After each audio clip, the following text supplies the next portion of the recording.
ಯತ್ನಾಳ್ ಬಳಿಕ ಶಿವರಾಮ್ ಎಸ್ಟಿಎಸ್ ಉಚ್ಚಾಟನೆ, 6 ವರ್ಷದಿಂದ ಪಕ್ಷದಿಂದ ಗೆಟ್ ಪಾಸ್, ನಮಗೆ ಒಳ್ಳೆಯದಾಯಿತು ಎಂದ ಸೋಮಶೇಖರ್.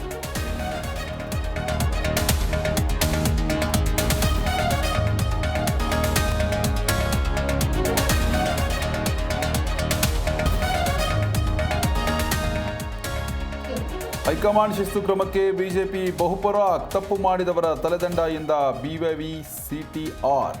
ಮುತ್ತುರತ್ನ ಯಾಕೆ ಉಚ್ಚಾಟನೆ ಇಲ್ಲ ಅಂತ ಡಿಕೆಶಿ ಕೇಳಿ.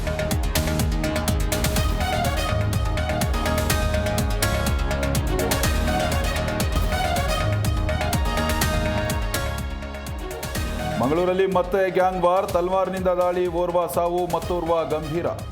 ಅಡ್ಡೂರು ಕೊಲ್ತಮಜಲು ಬಳಿ ಭೀಕರ ಮರ್ಡರ್.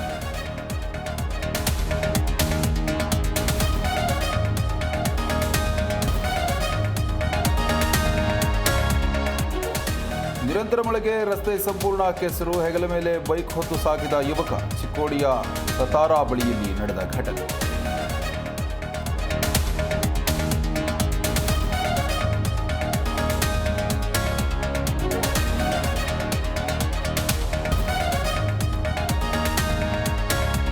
ಬೆಂಗಳೂರಲ್ಲಿ ಮತ್ತೆ ಟೋಯಿಂಗ್ ಜಾರಿ, ನಮ್ಮದೇ ವೆಹಿಕಲ್ ನಮ್ಮದೇ ಸಿಬ್ಬಂದಿ. ಬೆಂಗಳೂರಿನಲ್ಲಿ ಗೃಹ ಸಚಿವ ಜಿ ಪರಮೇಶ್ವರ್ ಸ್ಪಷ್ಟನೆ.